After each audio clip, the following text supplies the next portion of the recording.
இயேசுவின் ஜெப கோபுரம் ஊழியங்கள் வழங்கும்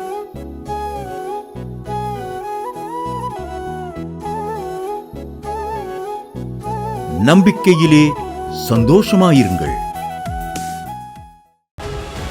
நிலக்கோட்டையிலிருந்து மல்லியங்கரம் எழுதியிருக்காங்க. அவங்களுக்கு அட்டாக் வந்துருச்சு. திடீர்னு சுகர் இருக்குது, ப்ரெஷர் இருக்குது, எல்லாமே இருக்குது. என்ன செய்யணும்னு தெரியல, வேர்த்து வேர்த்து வந்துருச்சான். உடனே அவங்க அந்நேரம் ஜாய்டிக்கு ஓடிக்கிட்டு இருந்துச்சான். உடனே அந்த ஃபோனில் ஜெபம் பண்ணாங்களாம். ஜெபம் பண்ணும்போது கர்த்தர் என்ன செஞ்சார், அற்புதமாக அந்த அட்டாக்குலேருந்து விடுதலை கொடுத்தாரு. உடனே இம்மிடியட்டாக டாக்டர் ட்ரீட்மெண்ட்டு கொடுத்து ஒரு செண்டு வச்சுட்டாரு. இப்போ நான் நல்லா இருக்கேன், அதுலேருந்து நல்லா இருக்கேன். ஓப்பன் சர்ஜரி பண்ணணுன்னாங்க, ஆனால் ஆண்டவர் கிருபையால் பண்ணலை. அம்மா ஜெபிச்ச அம்மாவுக்கு நன்றி அப்படின்னு சொல்லி சாட்சி எழுதியிருக்காங்க. நம்பிக்கையிலே சந்தோஷமாயிருங்கள். ஜாய் டிவி நேயர்களுக்கு அன்பான வாழ்த்துக்களை தேவ சமூகத்தை சொல்லுகிறோம். நீங்கள் எல்லாம் நலமாக இருப்பீங்கன்னு நம்புகிறேன். எங்களுக்காக நீங்கள் வேண்டிக் கொள்ளுங்கள். நாங்கள் உங்களுக்காக நாங்கள் டெய்லி ஜெபிக்கிறோம். குடும்ப ஜெபம், குழு ஜெபம், தனி ஜெபத்துலேயும் நாங்கள் ஜெபிக்கிறோம். அல்லேலூயா. கர்த்தர் உங்களை என்ன செய்வார், நிச்சயமாக நீதிமானின் மன்றாட்டு மிகவும் பலனுள்ளதாக இருக்கிறது. எங்கள் பட்டியலை நம்ம வாசிக்கிற வேதத்தில் அதன்படியே கர்த்தர் செய்வார். விசுவாசத்தில் உங்களை என்னை நீதிமானாக மாற்றி இருக்கிறார் ஆண்டவர். அப்படி ரத்தம் நம்மளை நீதிமானாக மாற்றி இருக்கிறது. நீதிமான் விருப்பத்தை நிறைவேற்றுகிற தேவனாக இருக்கிறார் நம் தேவன். ஆகவே தொடர்ந்து நீங்கள் ஜெபம் பண்ணுங்க. ஜெபத்தை விட்டுடாதீங்க. ஜெபம் நம்ம விட்டோம்னா எதிரி ஜெயம் எடுத்துருவான். வேத வாசிக்கிறத நீங்கள் மறந்தீங்கன்னா ஆண்டவர் உங்களையும் மறந்துடுவார், உங்கள் பிள்ளைகளையும் மறந்துடுவார், நீ யாரோன்றுவார். ஆகவே தினம் வேதத்தை வாசிங்க. வாசிக்க தெரியாதவங்க பரவாயில்ல, சோத்திரம் பண்ணுங்க. யாரையாவது உங்கள் பிள்ளைகளை வாசிக்க சொல்லி அதை 2 வார்த்தை காதில் வாங்குங்க. அது உங்களுக்கு பலன் தரும், கிருபை தரும். தேவனுடைய வார்த்தை ஜீவனும் அது ஆவியுமாக இருக்கிறது. அவர் தம்முடைய வார்த்தையை அனுப்பி குணமாக்குறவராக இருக்கிறார். ஆகவே நீங்கள் ஒன்று கவலைப்படாதீங்க. கர்த்தர் உங்களுக்கு பெரிய காரியம் இருந்தவர். ஜெபிக்கிறவங்களுக்கும் ஜெபிக்காதவங்களுக்கும், ஆண்டவரை பின்பற்றுவங்களுக்கும் பின்பற்றாதவங்களுக்கும், ஊழியம் செய்கிறவங்களுக்கும் செய்யாதவங்களுக்கும், கொடுக்குறவங்களுக்கும் கொடுக்காதவங்களுக்கும் ஒரு பெரிய வித்தியாசம் ஆண்டவர் காமிப்பார். ஒவ்வொரு ஞாயிறு மாலை 7:30 மணிக்கு ஜாய் டிவிலையும், ஒவ்வொரு செவ்வாய் மாலை 6:30 மணிக்கு ஜாய் டிவிலையும், ஒவ்வொரு வெள்ளிக்கிழமை காலை 8 மணிக்கு நம்பிக்கை டிவிலையும் நம்பிக்கையிலே சந்தோஷமாக இருக்க நிகழ்ச்சி ஒளிபரப்பட்டு வருகிறது. அதை தொடர்ந்து நீங்கள் பார்த்து பயனடைங்க.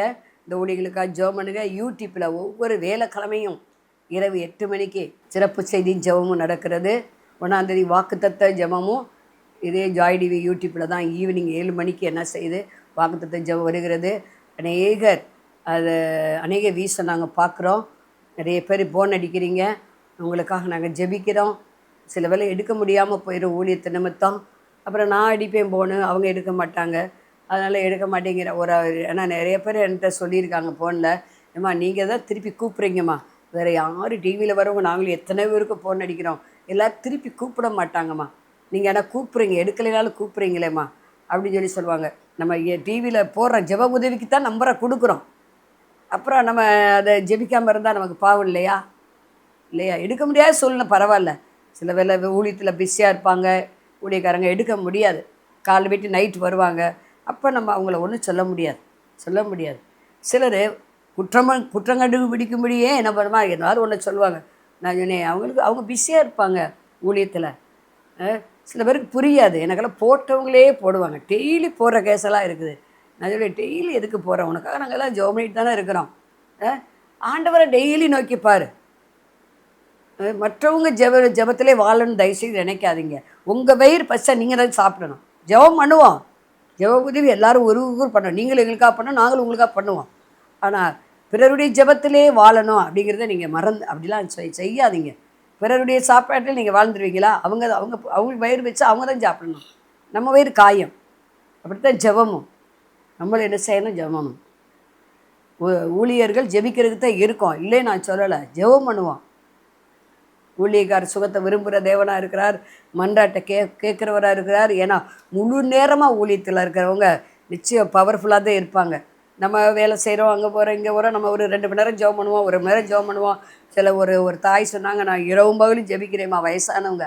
அப்படி இரவும் பகல் நீங்கள் ஜெபம் பண்ணுங்க, உங்களுக்கு ஒரு குறை வர. அந்த தாயை கேட்டேன், சரி இரவும் பகலும் ஜெபிக்கிறீங்களே, உங்களுக்கு ஏதாவது குறை இருக்கா? ஒரு குறை இல்லைம்மா. ஜெபிக்கிறவங்களுக்கு குறை இருக்காது, கண்டிப்பாக இருக்காது. தலை தாழ்த்தி ஜெபம் பண்ணுமா? பரலோக பிதாவே, நாங்கள் சோத்தரிக்கிறோம், துதிக்கிறோம். ஆவியானவரே இறங்கும்படியே செபிக்கிறோம். ஓ ராகா தீகா லராபோ ஷேக்கா தீகா லராபோ. ஆண்டவரே, இந்த தேவ செய்திக்கு விரோதமாக எழும்புற ஆயுதம் இயேசு கிறிஸ்து நாமத்தில் வாய்க்காமலே போவதாக. ஆண்டவர் உணர்த்துகிறார். செபிக்க உட்கார்ந்தாலே தூக்கம் வருது, பைபிள் வாசிக்க உட்கார்ந்தாலும் தூக்கம் வருது. அது ஒரு கனநித்திர ஆவி. அந்த கனநித்திர ஆவி இயேசு கிறிஸ்து ஜீவநாமத்தில் நீங்கி போவதாக. அல்லேலூயா. விழிப்பாக இருக்கணும் ஜெபத்தில். வேதத்தை தியானிக்கும் போது ஆண்டவரே அனல் முட்டப்படணும் இருதயத்தில், தூக்கம் வரக்கூடாது. அல்லேலூயா. ஆவியானவர் இறங்குவீராக. ஒரு ரக்கா தீக ரபஷே ஓ ரபா தீகபி அந்த ரபா தீக பாபா லபா. எப்போ பாரு கணவன் மனைவிக்குள்ள டெய்லி வாக்குவாதம். ஒரு விட்டு கொடுக்காமல் இருக்கீங்க. ஒருவருக்கு ஒரு விட்டு கொடுங்க.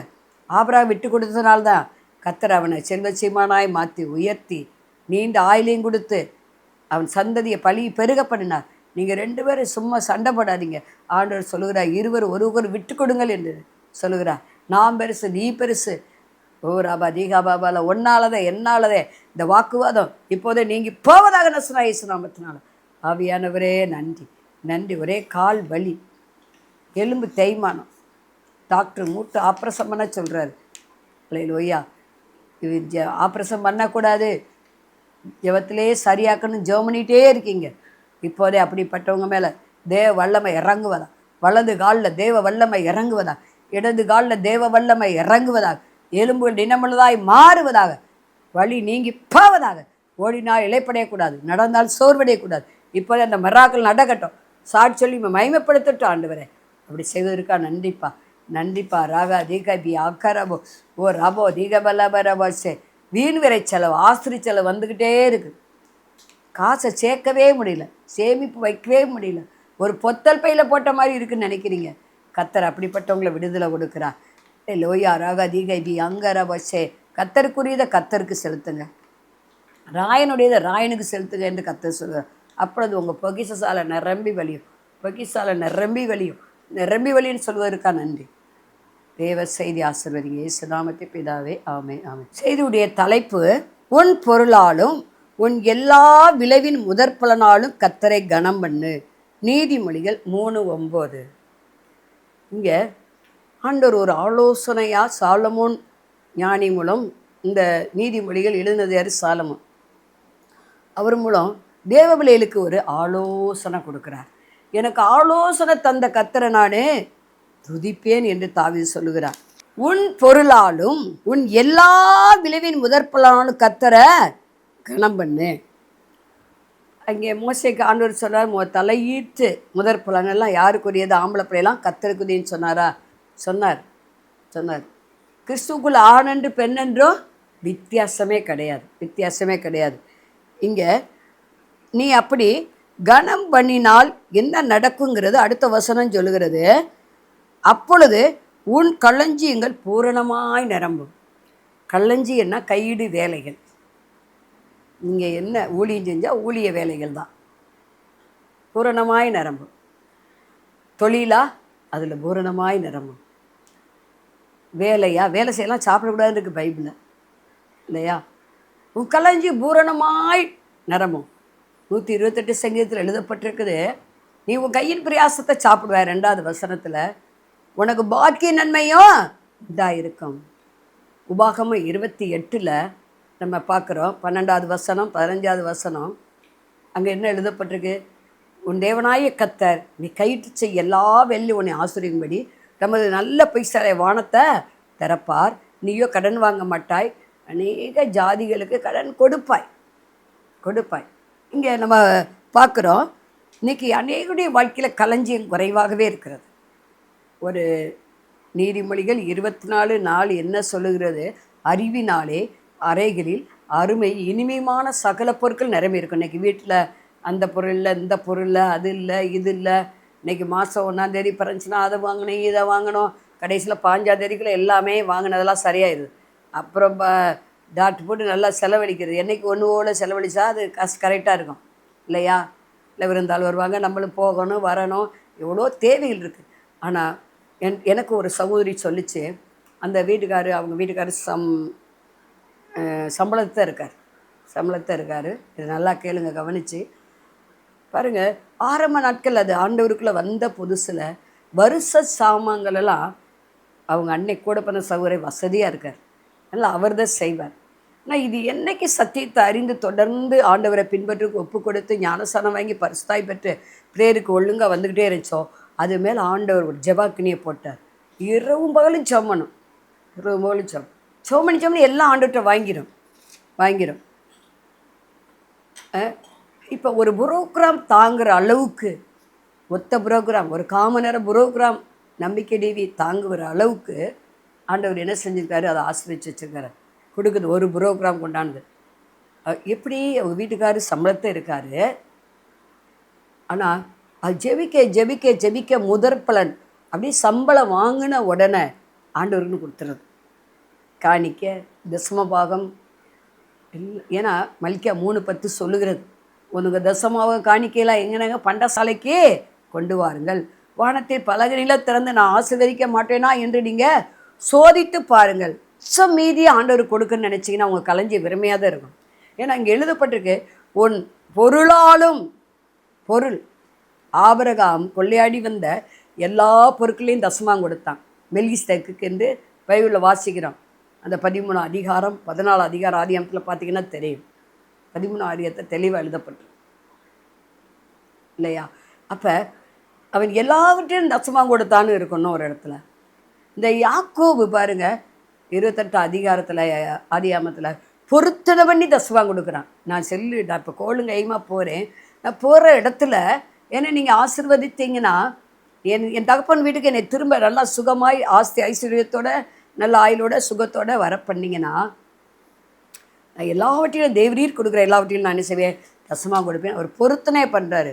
பொருத்தனை பண்ணாமல் ஆபிரகாம் என்ன செய்கிறாரு, தசமாத்தை கொடுக்குறேன்னு சொல்லி கொடுக்குறாரு. அப்போ ரெண்டுமே இருக்குது. அப்போ நான் சத்தியத்தை சொல்லுவேன், உங்கள் அண்ணே வாங்கி போகிறத நிறுத்தணும், உங்கள் வீட்டுக்காரு வருமானம் பெருகணும். நீ வருஷ சாமான பலசரக்கு அவங்க எப்போவுமே அந்த வீட்டில் பலசரக்கு மொத்தமாக ஒரு வருஷத்துக்கு வாங்கிடுவாங்க. அந்த தை பறந்தால் வழி பிறகும்னு தையில் வாங்கிடுவாங்க. அடுத்த தைக்கு தான் அப்புறம் வாங்குவாங்க. எல்லாம் காயப்பட்டு எல்லாத்தையும் சீரகம் எல்லாத்தையும் எடுத்து வச்சுக்கிடுவாங்க. அப்போ ஆண்டவர் அதுக்கு மணக்கனை திறந்தார். எல்லாவற்றிலும் என்ன செஞ்சு தசமாக கொடுக்க ஆரம்பிச்சிச்சு, காணிக்க கொடுக்க ஆரம்பிச்சு. அவங்க வீட்டுக்காரர் என்ன பண்ணார், சைடில் தொழில் செய்ய ஆரம்பித்தார். அந்த வருமானத்திலே என்ன செஞ்சது, ஆண்டவருன்னு கொடுக்க ஆரம்பிச்சிச்சு. ஆபிரகாம் எல்லாவற்றிலும் தசமாக செலுத்தான்னு பார்க்குறோம். கொள்ளையாடி வந்த எல்லா பொருட்களும் ஆண்டவர் அதை கண்ணோக்கி பார்த்தார். அவங்க வீட்டுக்காரு இப்போ தான் ஆண்டவர் அறிஞ்சிருக்காரு, அவர் அகேஸ்டாக இருந்தவர் தான். ஆனால் கிறிஸ்துக்குள்ள ஆண் என்றும் பெண் என்றும் வித்தியாசம் இல்லை. நானும் அதே மாதிரி தான் இருந்தேன். எங்கள் வீட்டுக்கார ரசிக்கப்பட முடியே நான் நல்லா கொடுக்க ஆரம்பித்தேன். எங்கள் அம்மா வீட்டில் கொடுத்த அந்த பொருள் இருக்குல்ல, நகை, அதெல்லாம் தசமாக நான் கொடுத்தேன். ஆனால் ஏன் கிறிஸ்துக்குள்ள ஆணன்று பெண்ணன்று வித்தியாசம் இல்லை. இருவர் யார், ஒரே மாம்சம். அப்புறம் ரட்சிக்கப்பட விட்டு நாங்கள் 2 பேரும் சேர்ந்தே மனப்பூர்வமாக என்ன செய்யும், பொருளாலையும் முதற்பொருளாலும் கணம் பண்ண ஆரம்பித்தோம். அதனால தான் இதுவரை ஒரு கடன் இல்லை, கைமாத்து இல்லை, எதுவும் இல்லை. இன்றைக்கி ஆண்டவர் வருகை வந்தாலும் நாங்கள் போகிறதுக்கு ரெடியாக இருக்கிறோம். காரணம் என்னென்னா, யார்கிட்டையும் கடன் வாங்கலை, கைமாத்து வாங்கலை. பிசாசு கைமாத்து வாங்கி வச்சுருந்தோம்னா, கடன் வாங்கி வச்சுருந்தோம்னா, ஒரு ஊழியக்கார் இப்படி சொன்னார், காலை பிடிச்சி இழுத்து போட்டுருவானா, பரலோகம் நம்ம ஆத்மா போகாது, என்ன நீ கடனை அடைச்சிட்டு போங்குமா. இன்றைக்கி அப்படி வரும்னா எங்கிட்ட கூடிய லோன் அடைக்கிறது, எங்கிட்ட கூடிய இது அடைக்கிறது சொல்லுங்கள். நம்ம லோன் அடிக்கலாம், வீட்டு மேலே லோன் வாங்கினா வீடை பேங்க்கில் அவங்க எடுத்துக்கிடுவாங்க. நகையை கொண்டு அடமானம் வச்சிங்க, நீங்கள் இல்லை, ஒருவேளை நம்ம மறித்து போயிட்டோம் அப்படின்னா நகை அவங்களுக்கு போயிடும், பேங்க்காருக்கு கவர்மெண்ட்டுக்கு என்ன செய்யணும் போயிடும். அது ஒன்றும் பிரச்சனை இல்லை. ஆனால் வட்டிக்கு வாங்கி வச்சுருக்கீங்க பாருங்கள். ஒரு அம்மா இன்னைக்கு வரையும் அடிமையாக இருக்குது. அவங்க வீட்டுக்காரர் மறிச்சே போகிறாரு வட்டி கட்டிய. காரணம் என்ன, 5 வட்டியாம். அப்புறம் அது கெட்டால் 1 மாதம் விட்டால் அதுக்கும் சேர்த்து வட்டியாம். இப்படியே அந்த ஆள் ஒரு சின்ன கிளர்க்கு வேலை தான் பார்த்தாரு ஒரு ஸ்கூலில். அவர் கவர்மெண்ட் சம்பளம். ஆனால் அதை ஃபுல்லாக வந்து ஃபுல் பணமும் அரியர் வந்ததெல்லாம் கடனுக்கு போயிடுச்சுங்க. ஒன்றும் மிச்சம் எடுக்கலை. கடைசியில் அவரும் மறித்து, அவருடைய ஒரே குமாரனும் மறித்து, பயங்கர சாபம். நான் அப்படி சொல்லுவேன், வர்ற வருமானத்தில் நீங்கள் கடன் இருந்தாலும் என்ன செய்யுங்க, முதற்பண்ண கத்தர் கொடுங்க. அப்போ அது மிச்சம் எடுக்கும்படி செய்வார். எங்கே கடன்காரங்களே அப்படியே சம்பள கவரை வாங்கிட்டு போயிடுறாங்க. அப்படின்னு. இல்லை அதில் நீங்கள் என்ன செய்யுங்க, அது எதுக்கு அவர் என்கிட்ட கவர் வருவார் நீங்கள் வெயிட் பண்ணி, அவன் வருவார் ஏன் வெயிட் பண்ணுறீங்க? வந்த உடனே என்ன செய்யுங்க, ஆண்டவருக்கு இப்போ தான் ஜிபே பண்ணிடுறாங்க, ஊழியர்களுக்கு ஜிபே பண்ணலாம். ஏன்னா நீங்கள் மாற்றுறதுக்கு எவ்வளவோ வழி உண்டு. ஆனால் இன்னைக்கு வரையும் அந்த குடும்பம் கஷ்டப்படுது. ஏன்னா அவங்க முதற்பலால் கணவனால் கத்துற அவங்க பொருளில் ஒரு சாபம் வந்துருச்சு. வீடு சொந்த வீடு வாங்கவே முடியல. அவங்க பையன் வெளிநாட்டில் இருந்தான், அப்புறம் சென்னையில் வந்து கொஞ்ச நாள் வேலை பார்த்தா அங்கேயே திடீரென்று மரித்து போயிட்டான் ஒரு குழந்தைய விட்டுட்டு. எவ்வளோ ஒரு வேதனையான காரியம் பாருங்க. ஆகவே உன் எல்லா விளைவின் முதற்பலனால பொருளால் கத்துற கனம் பண்ணு, அப்பொழுது வாழையில் திராட்சை ரசம் புரண்டோடும். நான் சொன்ன அந்த பொண்ணு பாருங்க இன்னைக்கு வீடு வாங்கிட்டா. கத்தருக்கு எப்போ பார்த்தாலும் ஜெபம் ஆண்டவர் பேசுவார். ஆண்டவர்கிட்ட ஜெபம் பண்ணுமா, ஆண்டவரே கொடுக்கக்கூடிய ஐஸ்வர்யானுங்களை எழுப்பித்தாங்க ஊழியத்துக்குன்னு ஜெபம் பண்ணுமா. அப்போ ஆண்டவர் சொன்னாராம், நீயும் கொடு உடனே நான் ஐஸ்வர்யாட்டியா மாற்றணும்லன்னு சொல்ல விட்டுட்டேன். அது இப்படி கொஞ்சம் கொஞ்சமாக ஒரு மாதம் அப்படியே கூட கொடுத்து சொந்த வீடு, பிள்ளைகளுக்கு திருமண காரியங்கள், அப்புறம் பிள்ளைகளுடைய பேரங்களுடைய காரியங்கள், பேத்தியுடைய காரியங்கள்னு சொல்லி ஆண்டவர் என்ன சார் இதுவரை ஒரு கடன் இல்லாமல் ஒரு இடமும் வாங்கும்படி கர்த்தர் என்ன செஞ்சாராம், கிருபை தந்தார். ஏன்னா நம்ம கணம் பண்ணும்போது நம்ம களைஞ்சி நிரம்பி வழியும். ஆலைகளில் திராட்சரசம் புரண்டோடும். நம்ம இருக்கிற ஏரியாக்களில் ஒரு ஆசிரியப்பட்டவங்களாக இருப்போம், புரண்டு ஓடும். அவங்க நல்லா இருக்காங்களே, மகிழ்ச்சியாக இருக்காங்களே, சந்தோஷங்கிற திராட்சை ரசம், சமாதானங்கிற ஒரு திராட்சை ரசம். அவங்களுக்கு என்ன அப்படின்னு அக்கம் பக்கத்தில் எல்லாரும் சொல்கிற மாதிரியா பாருங்கள், நல்லா சந்தோஷமாக இருக்காங்க. நம்ம வீட்டில் சண்டை அப்படி நடக்குது அப்படின்னு சொல்லுவாங்க. இப்போ நான் எத்தனையோ பேர் நான் வாக்கிங் போய் காலையில் புருஷன் முன்னாடி சில வீட்டில் சண்டை ரோட்டுக்கு கேட்கும். நானே கூட்டு வான் பண்ண நினைப்பேன், இம்மா புருஷன் முன்னாடி அமைதியாக பேசுங்க, இவ்வளோ பெரிய சவுண்டு போட்டு 10 வீடு கேட்கும்படி 2 சண்டை போடுதுங்க. அடிக்காத குறை தான். ஆனால் அதெல்லாம் ஆண்டவர் விரும்பவே இல்லை. 2 வேலைக்கு போகுதுங்க. ஒரு 2 பேருமே ஆளுக்கு ஒரு வேலையை பார்க்குதுங்க, வீட்டு வேலையும். அப்புறம் என்ன சவுண்டு பயங்கரம். இது கத்துது அது கத்துது, நிம்மதி இல்லை. ஏன்னா அவங்க ஒரு வேலை ஆண்டவரை அறியாதவங்கன்னு வச்சுக்கோங்களேன். அவங்க கனம் பண்ணலை, ஆண்டவரை கனம் பண்ணலை. அந்த பணத்தை என்ன செஞ்சு, எந்த பணத்தை என்ன செஞ்சு, அப்படி கொஞ்சம் லேட் ஆகிட்டா அந்த பையன் சந்தேகப்படுறது. அந்த புள்ளமலை எங்கே தான் இருக்க இதுக்கு வேலைக்கு அனுப்புவானா சந்தேகப்படுவான். இல்லை சந்தேகப்படக்கூடாது. பாருங்க வீட்டில் ஒரு நிம்மதி இல்லை, பணம் சம்பாதித்து ஒரு நிம்மதி இல்லை. நல்ல வசதி வாய்ப்பு இருந்து சொந்த வீடு எல்லாம் இருந்தும் ஒரு நிம்மதி இல்லை. காரணம் அவங்க ஆண்டவரை அறியலை, 2வது பொருளால் கனம் பண்ணலை, முதற்பொருளால் கனம் பண்ணலை. அவங்க வீட்டில் எப்போ பார்த்தாலும் சண்டை சச்சரவு, ஒரு நிம்மதியான தூக்கம் கிடையாது. எப்போ பார்த்தாலும் கடுகடுன்னு முகம் அவ்வளவு இருக்குது. ஆனால் அவங்க சொல்லிக்கொள்வாங்களாம், இந்த இவங்கெல்லாம் பாருங்கள் அவங்ககிட்ட கேப்பியாக இருக்காங்க, சந்தோஷமாக இருக்காங்க, களஞ்சியம் பூரணமாய் நிரம்புது. அவங்களாம் அவங்ககிட்ட ஆஸ்திரி போகிறாங்க, நல்லா இருக்காங்க, ஊசியை போடுறாங்க, என்ன செய்கிறாங்க, நல்லா இருக்காங்க. நம்ம தானே ஊசியை போட்டால் வலிக்குது, அப்படி வலிக்குது, இப்படி நம்மளை படுக்க போட்டுருது அப்படின்னு சொல்லி சிலர் சொல்கிறாங்க. ஆனால் நான் என்ன சொல்ல வரேன், உங்கள் பொருளால் நீங்கள் கணவனி பாருங்கள்.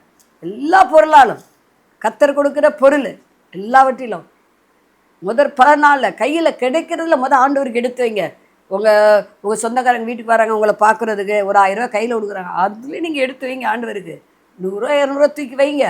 எல்லாவற்றிலும் இருக்குது. விளைவின் எல்லா முதற்பலனால கத்தர கனம் பண்ணு. அப்பொழுது வாழையில் திராட்சரசம் என்ன செய்யும், புரண்டு ஓடும், களஞ்சியம் பூரணமாய் நிரம்பும், குறையில்லாமல் இருக்கும். நீதிமொழி 13:11 சொல்லுகிறது, வஞ்சனைனால் தேடின பொருள் குறைந்து போகும், கைப்பாடாய் சேர்க்கிறவனோ விருத்தி அடைவான். பாருங்க, வஞ்சனை பண்ணாதீங்க, ஆண்டவரை வஞ்சிக்காதீங்க. யார்ட்டையாவது பொருள் வாங்கினா இவன் சொல்கிறான் சகைவு, நான் யார்ட்டையாவது அநியாயமாக வாங்கினா நாளத்தனையாக கொடுத்துருங்க. அதை திரும்ப பாவிகளுக்கு திரும்ப கொடுக்கும்படி கடன் கொடுக்குறார்களே, ஆண்டவர் சொல்கிறார், நீங்களும் கை மாறுகிறதாம கடன் கொடுங்க அப்படிங்கிறார். சரி கொடுத்துட்டீங்க, அது அவங்க பாவம், துன்மார்க்கன்னு கடன் வாங்கி செலுத்தாமல் போயிடான். அவங்க செலுத்தலைங்கன்னா அவங்க துன்மார்க்கன். ஆனால் நம்ம அதுக்காக என்ன செய்யக்கூடாது, அவங்களோட நம்ம தகுதிக்கு மேலே கொடுக்கக்கூடாது. ஏதோ 100 200 500 கஷ்டப்படுறாங்க கொடுக்குறோம். அது அவங்க தராட்ட கூட என்ன செய்கிறாங்க, சரி போயிட்டு போகிறாங்க விட்டுலாம். இது 5000 10,000 20,000 அப்படி கொடுத்தா தாரேன்னு சொல்லி வாங்குவாங்க. வாங்கும்போது சந்தோஷமாக வாங்குவாங்க. அவ்வளவு உங்களை போல் உண்டுமா, தக்க சமயத்தில் உதவி செஞ்சீங்களா ஆய்வே நம்மளை ஐஸ் வைப்பாங்க. ஆனால் அந்த ஐஸுக்கெல்லாம் நீங்கள் பயப்படக்கூடாது. என்கிட்டலாம் எத்தனையோ பேர் அப்படி தான் கேட்டிருக்காங்க. ஃபோன் மூலமே கேட்பாங்க, ஒரு 5000 அனுப்ப முடியுமா? அதை நம்மளால் முடியாது. நம்ம அனுப்ப முடிஞ்சால் தானே சொல்லணும். நாங்கள் ஊழியத்துக்குன்னு கத்தர் கொடுக்குற ஊழியத்திலே 100க்கு 100 செலவழிக்கிற ஆள் நான். எனக்குன்னு எதுவும் நான் இது பண்ண மாட்டேன். பவுல மாதிரி தான் நான் அந்த காலத்துன்னு சொல்கிறேன். உடுத்தவும் உங்கள் இருந்தால் போதும். எங்கள் வீட்டில் ஒரு வாஷிங் மிஷின் கூட கிடையாது. இன்னும் நான் வாங்கலை. டைனிங் டேபிள் கூட நான் வாங்கலை. ஏன்னா வர்றது ஆண்டவருக்கே என்ன செய்கிறேன், நான் கொடுத்துறேன். ஒரு ப்ரோக்ராம் கூட போட்டு விட்ருவேன். இத்தனை பேர் பார்க்குறாங்களே, இத்தனை பேருக்கு இது ஆசீர்வாதமாக இருக்கே. ஏன் டைனிங் டேபிளில் உட்காந்து சாப்பிட்டா தானா? நீங்கள் வாங்கக்கூடாது நான் சொல்ல, நல்லா வாங்க. நீதிமானி வீட்டில் அங்கே இருக்குல்ல, அதாவது அறிவினாலே, அதுக்காக உங்களுக்கு அறிவில்லையான்னு நீங்கள் நினைக்காதீங்க. எனக்கு காசு மிச்சம் இருந்தால் தான் நான் அதை செய்வேன். ஊழியத்து போக மிச்சம் இருந்தால் வாங்கலாம். என்ன வாங்கலாம்? இது வாஷிங் மிஷின் வாங்கலாம், எல்லாம் வாங்கலாம். மிச்சம் ஆண்டவர் கொடுத்தா தானே நான் வாங்க முடியும். சொல்லுங்க அப்போ. மீதியை கொண்டு நீயும் வீட்டாரும் பிளப்பு நடத்துங்க. 2 ராஜாக்கள் 4ஆம் அதிகாரத்தில் அதை குறித்து வாசிக்கிறோம் இல்லையா? ஒரு கூட எண்ணெய் இருந்துச்சு. எலிசாட்ட போகிறா, அவன் ஐடியா கொடுக்குறாரு. ஒன்று இடத்துல என்ன ஒரு கூட எண்ணெய்ங்கிறா. அப்போ கதவு போட்டு வெறும் குடங்களை வாங்கு, அதை நீ உன் பிள்ளைகளை வச்சு கதவு போட்டி அதை ஒரு குடம் எண்ணெயை நீ ஊற்று, எல்லா குடங்களையும் ஊற்றுனா நம்மனா அது எப்படி ஆகுன்னு கேட்பா. அவள் வார்த்தைக்கு, ஆண்டுடைய வார்த்தைக்கு அப்படியே கீழ்ப்படுகிறான். கீழ்ப்படிஞ்சு என்ன செய்கிறா, அவள் அப்படியே செய்கிறான். உடனே பாருங்க, அந்த இடம் இனி குடம் இல்லைன்னு பிள்ளைய சொல்ல உடனே அந்த அவ இல்லையாப்பா வேறு குடம் இல்லையான்னு கேட்ட உடனே என்ன ஆகுது, அப்படியே ஆஃப் ஆயிடுச்சு. அப்போ திருப்பி அந்த எலிசாட்ட போய் என்ன கேட்குறா, ஐயா நீங்கள் சொன்ன மாதிரி எல்லா குடமும் நிறைஞ்சிருச்சு, இப்போ நான் அதை என்ன செய்யணும்? நம்மளாக இருந்தால் என்ன செய்வோம்? ஆக இது நம்ம கடனுக்கு போதும், மீதி கண்டிப்பாக இருக்கும் அப்படின்னு ஊழியர்கிட்ட போய் ஆலோசனை கேட்க மாட்டான். அது அந்த இடத்துல எலிசா ஆண்டவராக இயேசு கிறிஸ்து குறிக்கக்கூடியதாக இருக்குது. ஆண்டவர் கொடுத்த அந்த பிளஸ்ஸிங்கு எப்படிப்பட்டது! ஆண்டவருக்கு நன்றி சொல்லணும், வாழ்நாளெல்லாம் நன்றி சொல்லணும். பிள்ளைகள் அடிமையாக இருக்க ஆண்டவர் விரும்பலை. அந்த 2 பிள்ளைகள் அடிமையாக கொண்டு வரான் பாருங்க, கடன் கொடுத்தவன் வாலிப பிள்ளைகளை. அதை தாய் விரும்பலை. புருஷனும் மறித்து போனார், பிள்ளைகளும் அடிமையாக கொண்டு போகிறானே அப்படின்னு சொல்லி. அப்போ எலிசாட்ட போனால் சரியான ஆலோசனை கொடுக்குறாரு. பார்த்து அவர் ஒரு அப்படி அடுத்து என்ன ஆலோசனை கொடுக்குறாரு, இது வில்லுமா, ஏன்னா விற்கிறந்தால ஆசீர்வாதம் தங்கம். அப்போ நீ இது விற்று என்ன செய்ய, கடனாட்ட மீதியை கொண்டு நீயும் உன் பிள்ளைகள் என்ன செய்யுங்க, லைஃப்பை பார்த்துக்கங்கன்றார். மீதி எடுக்க முடியாது ஆண்டவர் ஆசீர்வதிப்பார். அதே போல் 5 அப்பம் 2 மீன் ஆண்டவர் கைக்கு போன பொழுது அது என்னாச்சு, அது பள்ளிக்கு பெருகுச்சு. 5000 புருஷர்னா 5000 மனைவி இருந்துக்கணும், ஆளுக்கு 2 பிள்ளையை வச்சாலும் மொத்தம் 20,000 பேர் சாப்பிட்டு மீதி எடுத்தாங்களாம். ஆண்டவர் உங்களுக்கு கொஞ்சம் வருமானத்தில் நீங்கள் கத்துற கனமனை கற்றுக்கங்க, கொடுக்க கற்றுக்கங்க. அந்த 7 விதவை 2 காசை போட்டான். அது ஆண்டவர் பைபிள் எழுதினார். நீங்கள் 10,000 கொடுத்தாலும் பைபிள் எழுதலை, 1 லட்சம் கொடுத்தாலும் 1 கோடி கொடுத்தாலும் எழுதலை. ஏன்? உங்கள்கிட்ட இருக்கிறனால கொடுக்குறீங்க. அவன்கிட்ட இல்லை, தன் ஜீவனுக்கு உண்டானதான் போட்டு விட்டான். ஆகவே இதை கேட்டுக்கொண்டு அருமையான சகோதரி சகோதரியே, உங்கள் விளைவின் எல்லா முதற்படால் கத்துற கனம் பண்ணுங்க, உங்கள் பொருளால் கத்துற கனம் பண்ணுங்க. என்ன கனம் பண்ணுறோன்னா நானும் கனம் பண்ணுவேங்கிறாரு. உங்களை நிச்சயம் ஆண்டவர் கனம் பண்ணுவார். கனம் பண்ணி என்ன செய்வார், அவர் பெரிய ஆஸ்தி ஐஸ்வர்யம் உள்ளவளாய் மாற்றுவார். நிச்சயம் ஐஸ்வர்யனா மாற்றுவார். அவர் தொழுகுளுற யாவருக்கும் அவர் ஐஸ்வர்ய சம்பந்தம் வெளிப்படுவாராம். கண்டிப்பாக பாருங்கள், சாலமோன் கேட்டார், ஞானத்தை கேட்டார் பாருங்கள், அவருக்கு ஆஸ்தி ஐஸ்வர்யம் நீண்ட ஆயுள் சத்துருக்கள் பிராணெலாம் என்ன செஞ்சார், சேர்த்து கொடுத்தார். ஆகவே நீங்கள் ஆண்டவரை வஞ்சிக்க வேண்டாம். நேரத்தை கொடுங்க, பணத்தை கொடுங்க, பொருளை கொடுங்க, உழைப்பை கொடுங்க, உங்கள் சரீர முயற்சியை கொடுங்க. ஆண்டவருக்கு ஏதாவது ஒன்று செய்யுங்க. ரசிக்கப்பட்ட எல்லாரும் ஏதாவது ஒன்று கத்தருக்கு என்ன செய்ய, ஃபாதர் பாடினது போல் ஏதாவது என்ன செய்யணும், அனுதினம்னா செய்ய வேண்டும். அப்பொழுது அதுக்கேற்ற பலனை உங்களுக்கு நிரம்பி கலைஞ்சிய வீடு பூர்ண சந்தோஷத்தினால், பூர்ண சமாதத்தினால், பூர்ண ஆசீர்வாதங்களோடு மற்றவர்கள் வியக்கும்படி ஆண்டவர் என்ன செய்வார், உங்களை ஆசீர்வதிப்பார். தலை தாழ்த்தி ஜெபம் பண்ணுவோம். பரலோக பிதாவே, நாங்கள் சொத்திரிக்கிறோம், துதிக்கிறோம். ஓராக அதிகாலாபார் இதை செய்தியை கேட்டுக்கொண்டு இருக்கிற ஒவ்வொருவரும் மேலே உடைய வல்லமை இறங்கட்டும். இறங்கட்டாண்டவர். இந்த ஜெபத்தில் கலந்து கொண்ட ஒவ்வொருடைய சிறையிருப்பு மாறுவதாக. ராக்கா தீகா பாபாலா வரோம். அல்லேலூயா. பொய்யாய் உங்கள் மேலே குற்றச்சாட்டாங்கன்னு கவலைப்படுறீங்க. கர்த்தர் அல்லேலூயா பொய் பேசுகிறவன் நாசமடைவான் இருக்கு. அல்லேலூயா. அந்த பொய்யை கர்த்தர் மாற்றுவார். நீங்கள் நீதிபரர் என்பதை நிரூபிப்பார் என்று சொல்வதற்காக நன்றி. ஓராக தீக்கா லர்ரபோ தீகா பாபாலா வரோம். அடிக்கடி குழந்தை சிக்காகிறான், கர்த்தர் சுகமாக்குறார். அல்லேலூயா. ஒரு அதிசயம் நடக்கிறது, ஒரு அற்புதம் நடக்கிறது.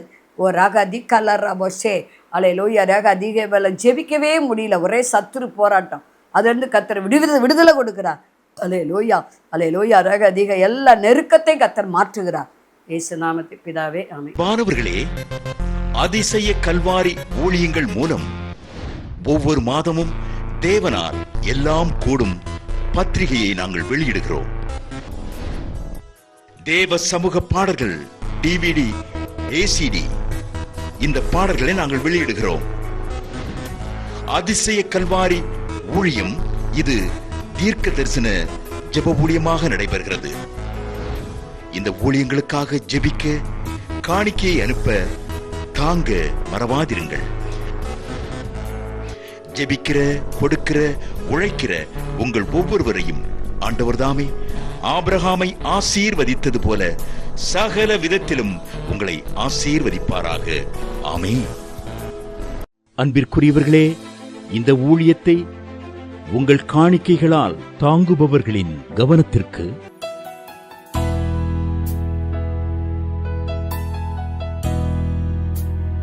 ஜிபே மூலமாகவும் நீங்கள் தாங்கும்படி உங்களை பட்சமாய் கேட்டுக்கொள்கிறோம். எங்களுடைய ஜிபே எண்ணானது 9439308550.